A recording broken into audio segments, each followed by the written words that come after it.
এতিমরা যখন আবু জাহেলের কাছে গিয়ে বলল, চাচা আমাদের সম্পদগুলো দিয়ে দেন, আগে আমরা ছোট্ট ছিলাম, নাবালক ছিলাম, এখন তো আমরা বড় হয়েছি, আপনি না বলছিলেন আমার বাবাকে যে আপনি আমাদের সম্পদ ফিরিয়ে দিবেন, দেখভাল করবেন, এখন তো উল্টা আপনি আমাদের সম্পদগুলো ভোগ করতেছেন। ও চাচা সম্পদগুলো ফিরিয়ে দেন। আবু জাহেল ইতিমের সম্পদ দিবে তো দূরের কথা, তাদেরকে ঘাড় ধরে ধাক্কা দিয়ে বের করে দেন। নাউজুবিল্লাহ।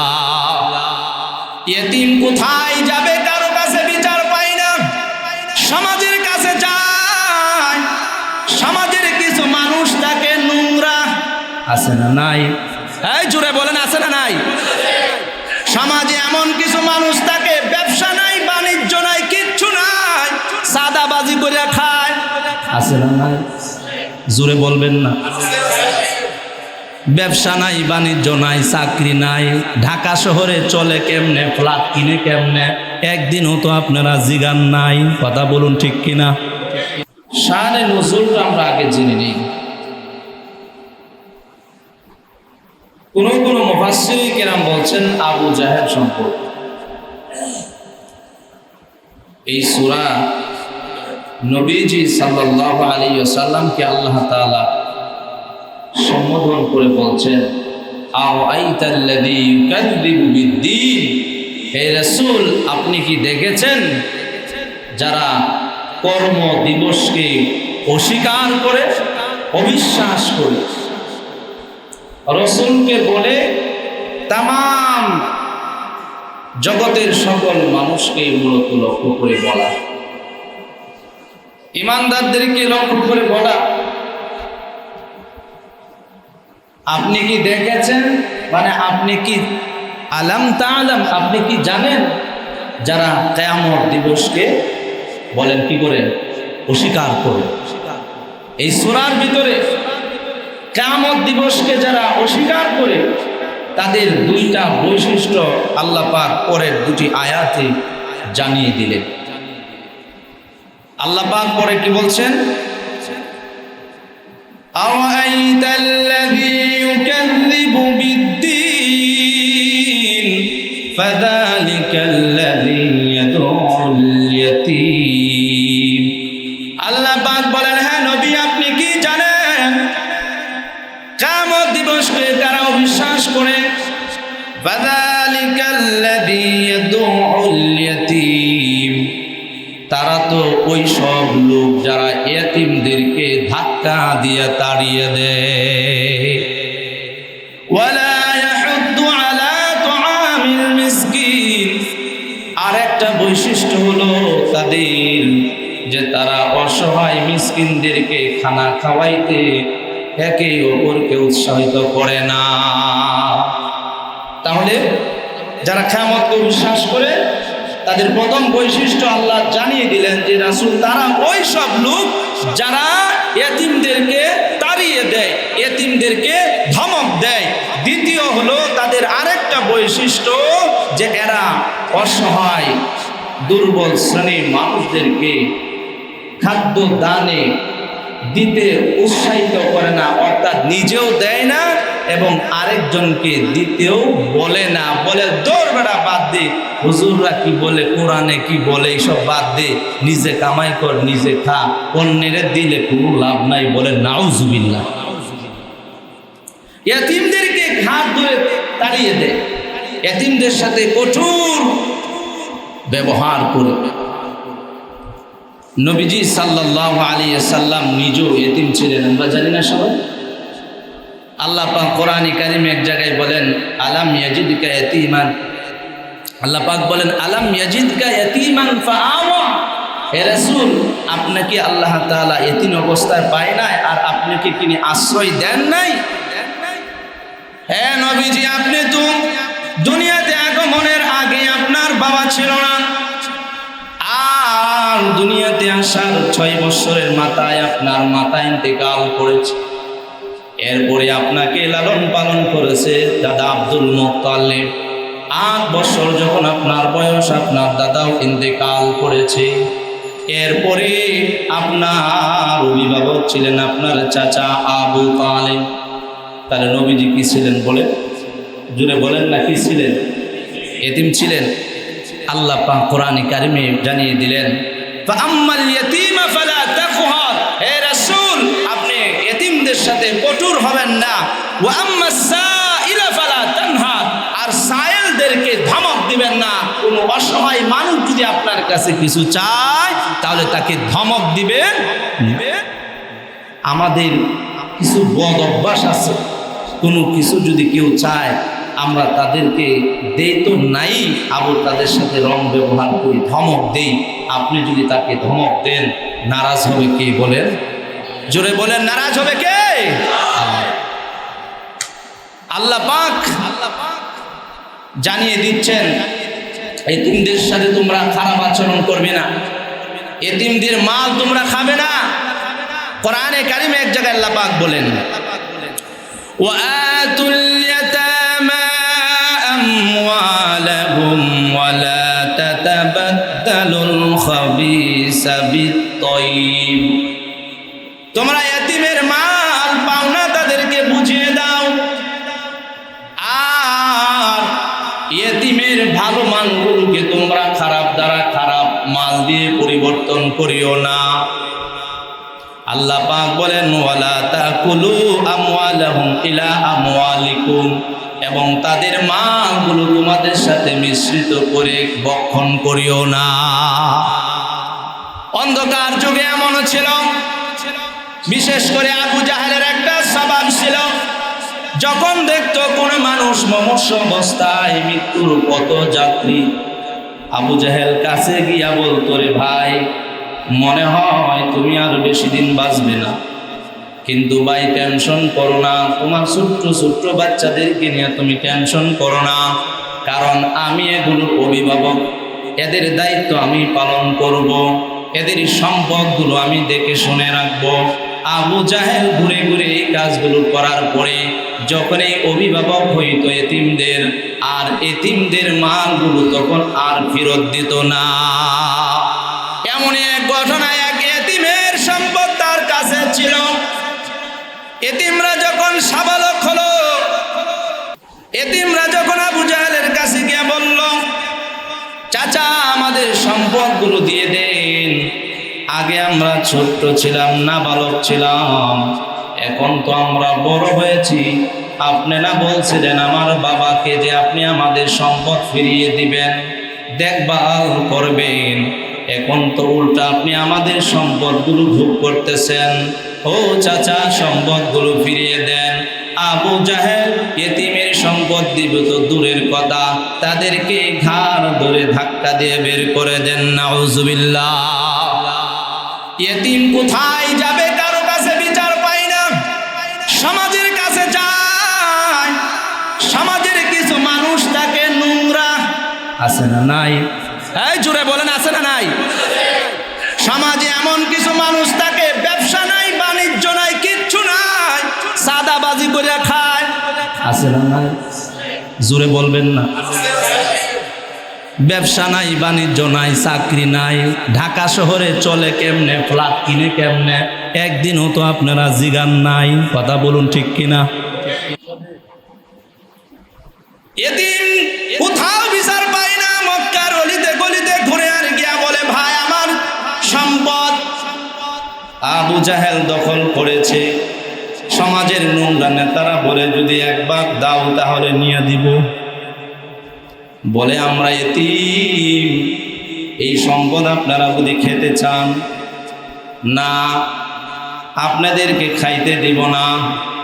এই বাচ্চাদেরকে জানায় দিল, এই বাবারা দুনিয়ার মানুষ ভালো না, ন্যায় বিচার না, ইনসাফ পাবে না, তুমি যদি যাইতে পারো বিশ্ব নবী মুহাম্মদুর রাসূলুল্লাহ সাল্লাল্লাহু আলাইহি ওয়াসাল্লামের কাছে গিয়ে নালিশ দাও, বিশ্ব নবী তোমার সম্পদ নিয়ে দিতে পারবে। সুবহানাল্লাহ। ছোট্ট বাচ্চারা গিয়ে নবীজির কাছে গিয়ে বলল, আপনি দয়া করে আমাদের সম্পদগুলো আবু জাহেল থেকে নিয়ে দেন। নবীজি এতিমদের মাথায় হাত বুলাইয়া দিয়া বললে, টেনশন করো না, আমি মুহাম্মদ তোমাদের সম্পদ নিয়ে দিব। সুবহানাল্লাহ। নবীজি এতিম বাচ্চাদেরকে নিয়ে আবু জাহেলের বাড়ির দিকে রওনা দিছে। আবু জাহেলকে ডাক দেয়া বললে, চাচা এই শিশুদের সম্পদ আপনার কাছে আছে, এক্ষুনি এদের সম্পদগুলো ফিরিয়ে দেন। আবু জাহেল সাথে সাথে সম্পদ ফিরিয়ে দিল। কিন্তু আবু জাহেলের সামসারা যা আছে ওরা বলে, সম্পদ নেওয়া যখন দিয়ে দিছে, নবীজি তাদেরকে নিয়ে চলে যাওয়ার পর চামচার আইসা বলতেছে, আপনি না আমাদের নেতা, আপনি সাধারণ মুহাম্মদ আইসা আপনাকে বললো দিয়ে দিতেন, দেখলাম আপনি থরথরায়া কাঁপতে কাঁপতে দিয়ে দিলেন। সুবহানাল্লাহ। আবু জাহেল ডাক দিয়ে কই, তোরা জানিস না কেন আমি সম্পদ ফিরাইয়া দিলাম? আমি তো ফিরাইয়া দেওয়ার মালিক না, কিন্তু মুহাম্মদ যখন বাচ্চাটি নিয়ে আমার সামনে হাজির হয়েছে, পাশে দুইটা বাঘ হা করে বলে, দুদিন না দেশ করে গিলে ফেলবো। আল্লাহু আকবার বলবেন না? আর জোরে বলেন না আল্লাহু আকবার। এমন আবু জাহেল মার্কায় সাইদনগরে আছে না নাই? আমার সাথে একটা ঘটনা ঘটে গেছে, বলবো যদি কোনোদিন প্রয়োজন মনে করি। চাঁদাবাজি করে, টেন্ডারবাজি করে, মাদ্রাসা, এদের মতো ইতর আর খবিস এই দুনিয়ার জমিনে আছে। এই বলেন, যারা মাদ্রাসায় চাঁদাবাজি করতে চায় এরা মানুষ না মানুষ? জোরে বলেন, মানুষ না মানুষ? এরা প্রচুর নিকৃষ্ট, এদেরকে জুতা পিটা করার দরকার। কথা বল ঠিক কিনা? আমরা দুর্বল মনে করে অনেক সময় যে হুজুরদের শক্তি কোন জায়গায়, মসজিদ পর্যন্ত। আমাদের শক্তি আছে না নাই অনেকে টের পাইছে। এর থেকে যদি শিক্ষা না নেও তাহলে কিচ্ছু করার নাই। কথা বলুন ঠিক কিনা? সব হুজুর তো আর সমান না। সব হুজুর যদি সমান থাকতো দুনিয়া কিয়ামত হয়ে যেত। কথা বলুন ঠিক কিনা? আমি ওই হুজুরের কাছে পড়ি নাই, ওই মাদ্রাসায় পড়ি নাই যে তেলবাজি চলে।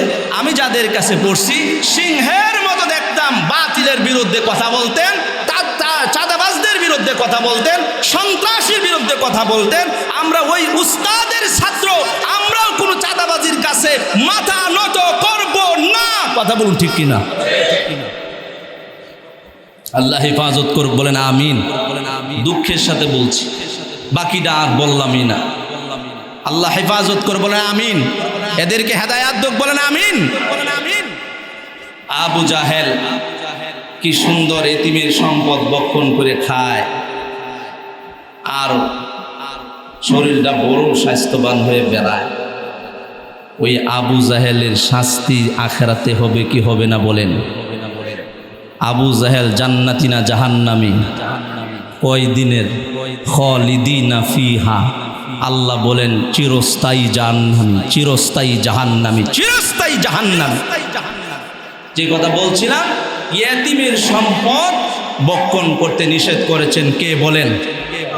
আল্লাহ পাক বলেন কোরআনে কারীমে, ইন্নাল্লাযীনা ইয়াকুলুনা আমওয়ালাল ইয়াতামা যুলমান, নিশ্চয়ই যারা ইয়েতিমের সম্পদ জোরপূর্বক অন্যায়ভাবে দখল করে, আল্লাহ পাক বলেন ইন্নামা ইয়াকুলুনা ফি বুতুনিহিম নারা, এরা যেন তাদের পেটের মধ্যে আগুন ভরতেছে, আগুন ভরতেছে।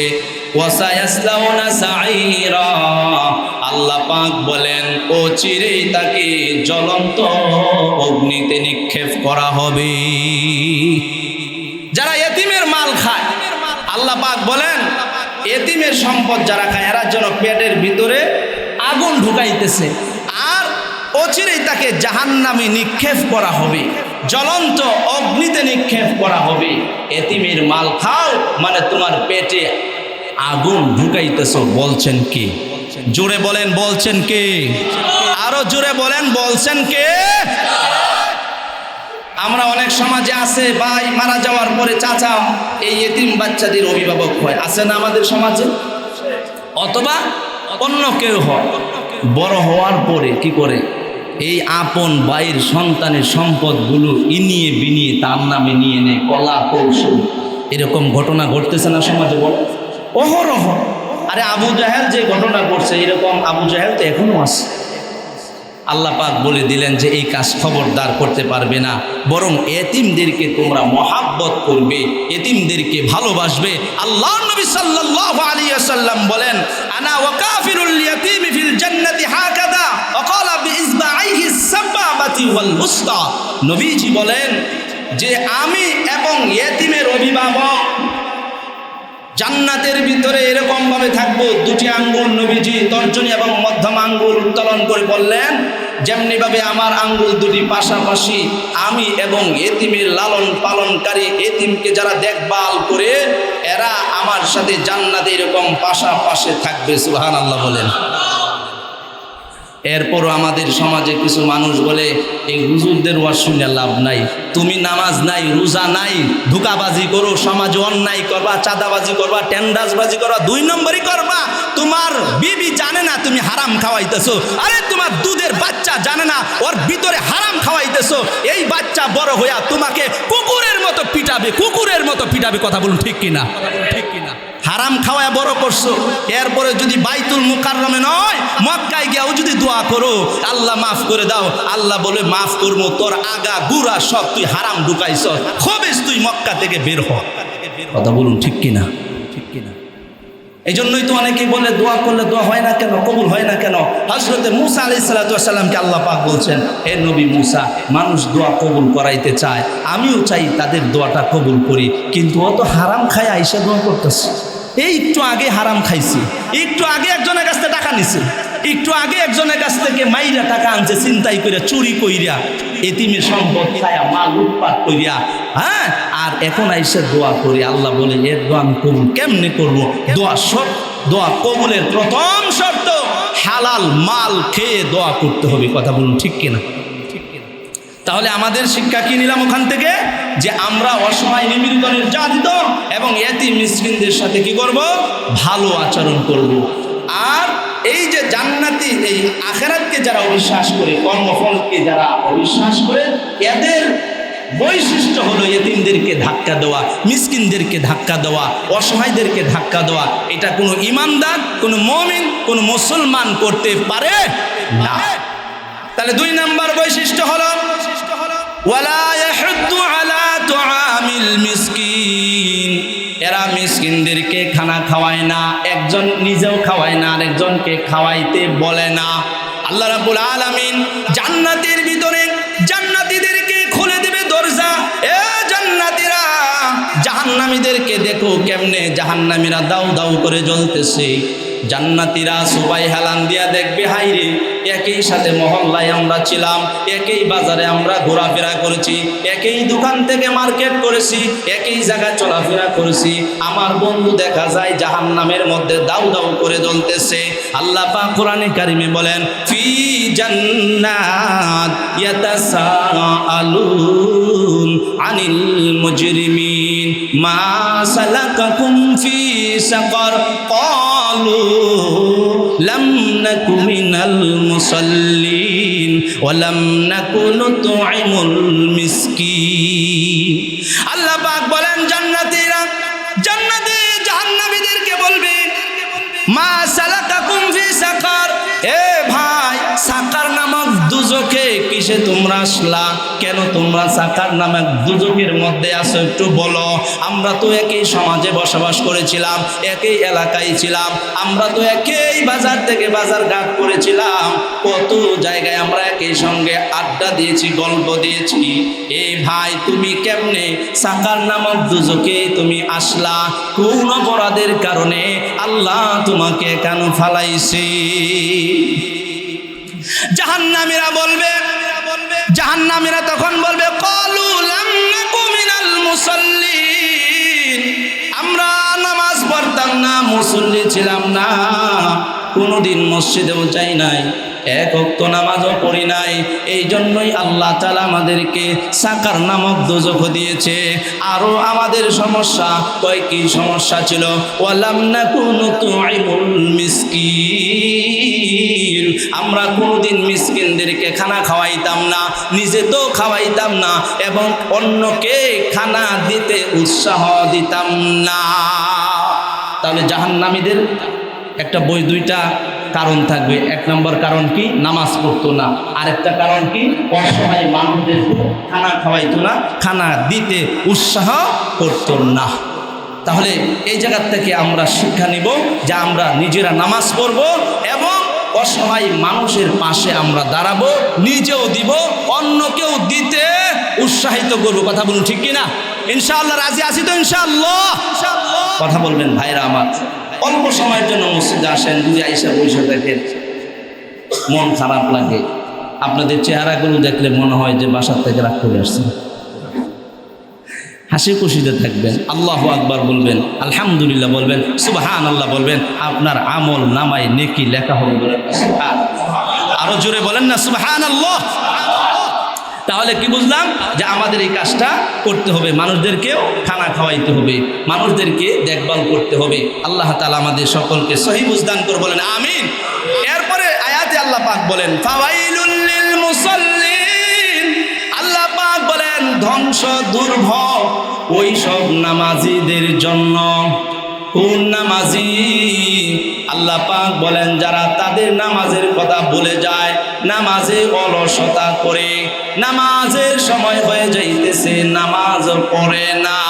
আবার যখন কেউ সাথে ঝগড়া লাগে বলে তোর সে ঈমান আমার কম শক্ত না, তোর সে বড় ঈমানদার আমি। বলে কি বলে না? হারাম খায়া, সুদ খায়া, সাদাবাজি খাইতে খাইতে আগা গুড়া বেগটা হারাম, ওয়ও বলে যে আমি মৌলানা কম না, আমি বুখারী শরীফ কম পড়ছি। এইবেলা মনে লয় না বরাক বাসের আগা দে ফিরাইতে? কথা বলুন কি মন চায় না? তেঁতুল গাছের ডাইল লই এইবেলা মন চায় না ফিরাইতে? হবিস কত বড়া, তুই থাকো সারাদিন নিশা ফুর্তি, তুই বুঝবি কি? আল্লাহ হেফাজত করে বলেন আমিন।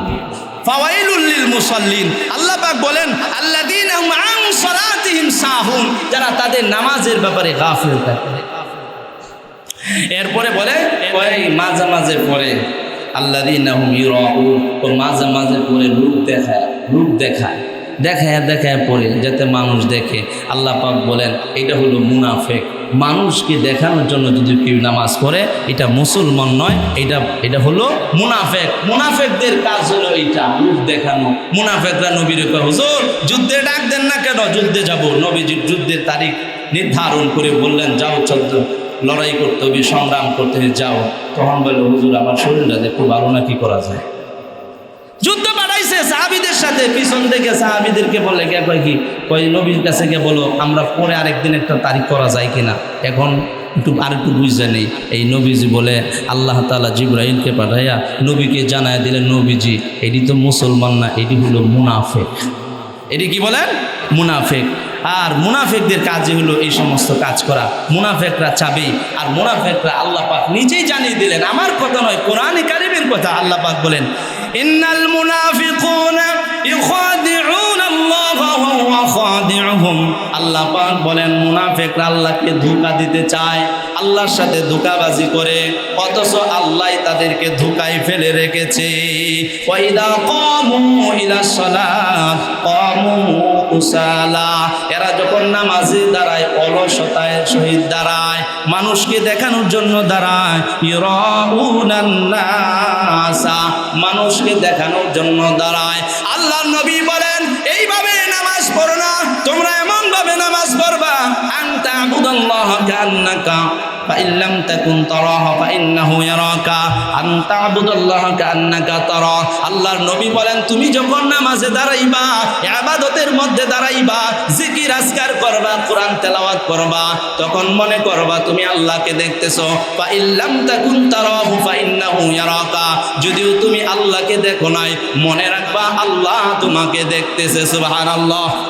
আল্লাহ আমাদেরকে দেখে কি দেখে না? বলে জোরে বলেন দেখে কি দেখে না? তাহলে আমরা সব করো কার জন্য? কুল ইন্না সালাতি ওয়া নুসুকি ওয়া মাহইয়ায়া ওয়া মামাতি লিল্লাহি রাব্বিল আলামিন।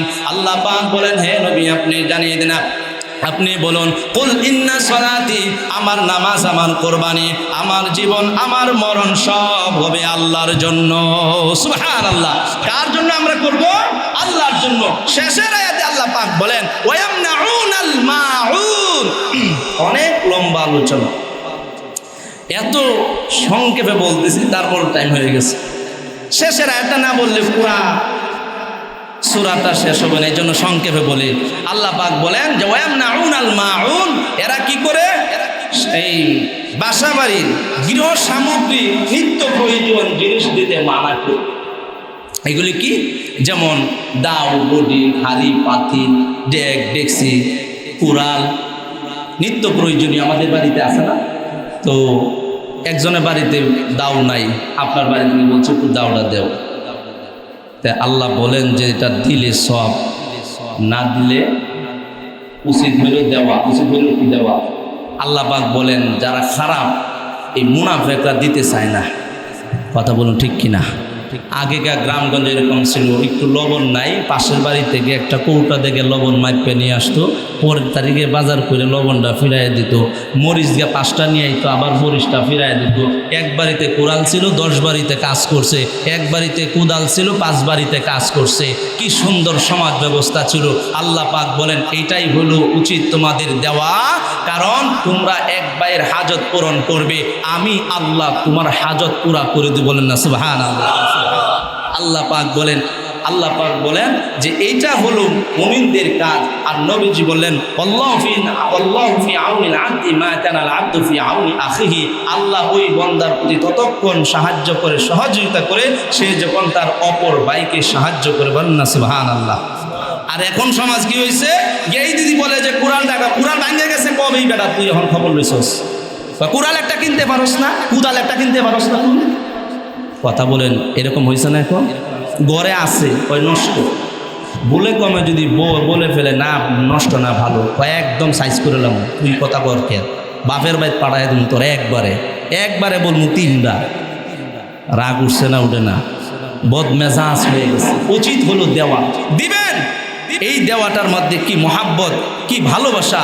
আল্লাহ পাক কোরআনে কারিমে সূরা রহমানে বলেন হাল জাযাউল ইহসান ইল্লাল ইহসান। আহারে, উত্তম প্রতিদানের বদলা উত্তম ছাড়া আর কি হইতে পারে? আমার বান্দা যখন একজনকে উপকার করলো, তার উপকারটা এর চেয়ে আরো সুন্দর আমি আল্লাহ পাক দিয়ে দেবেন না সুবহানাল্লাহ। আল্লাহ পাক বলেন ওমান ফাররাজা আন মুসলিম, নবীজি বলেন ওমান ফাররাজা আন মুসলিমিন কুরবাতান, কোন মানুষ যখন তার এক ভাইয়ের বিপদ দূর করবে, আল্লাহ নবীজি বলেন ফাররাজাল্লাহু আনহু কুরবাতান মিন কুরবাতি ইয়াউমিল কিয়ামা, কিয়ামতের ময়দানে আল্লাহ তার বিপদ দূর করে দেবেন না সুবহানাল্লাহ। এই যে পিছনের লোকরা বলে নাই সুবহানাল্লাহ, বলবেন না?